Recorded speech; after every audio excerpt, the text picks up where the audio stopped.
দিয়ে প্রস্রাব করা হয়। তো প্রস্রাবের ছিদ্রর ওপরে কিন্তু একটা উঁচু মতন পাতলা মতন জিনিস থাকে, যেটাকে ক্লিটোরিস বলা হয়। তো সেই ক্লিটোরিসে যদি আঙুল দিয়ে হালকা করে রাব করা হয় বা হাত দিয়ে মাসাজ করা হয়, তাহলে কিন্তু মহিলাদের সেরকমই উত্তেজনা বাড়ে যেরকম লিঙ্গ ঢুকিয়ে সেক্স করলে হয়। তো যখন আপনি এই ক্লিটোরিসে আঙ্গুল দিয়ে হালকা করে রাব করবেন বা মাসাজ করবেন, তখন কিন্তু এতে ঘর্ষণ তৈরি হয় এবং এতে মেয়েদের উত্তেজনা বাড়ে।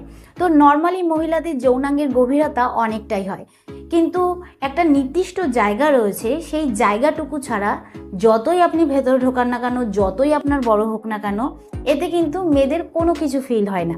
কারণ বেশি ভেতরে সার্ভিক্স থাকে, ইউট্রেস থাকে, মানে বাচ্চার থলি থাকে। তো নর্মালি আমরা কি জানি?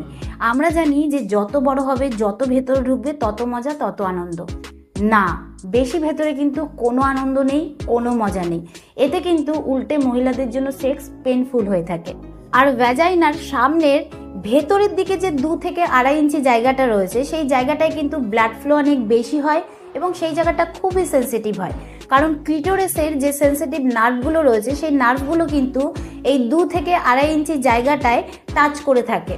তো সেই জন্য কিন্তু এখানে যত ভালোভাবে লিঙ্গের ঘর্ষণ হবে, ততই কিন্তু মেয়েরা স্যাটিসফাই হবে, মেয়েদের উত্তেজনা বাড়বে। কিন্তু যাদের ধারণা যে লিঙ্গ বড় হলেই মেয়েদেরকে স্যাটিসফাই করা যায়, তাদের এটা জেনে রাখা দরকার যে লিঙ্গের সাইজে কিন্তু কোনো প্লেজার থাকে না, কোনো মজা থাকে না। আর এই যে 2 থেকে 2.5 ইঞ্চি জায়গাটা রয়েছে, সেই জায়গাটায় যদি আপনি আঙ্গুল দিয়ে খুব ভালোভাবে ঘর্ষণ করেন বা লিঙ্গ দিয়ে ঘর্ষণ করেন বা টয় দিয়ে ঘর্ষণ করেন, আবার অনেক মহিলাদের জিভ দিয়ে ঘর্ষণ করা পছন্দ, সেটা যদি করেন, তাহলে কিন্তু মহিলাদের উত্তেজনা অনেক বেশি বাড়ে। কিন্তু যদি এখন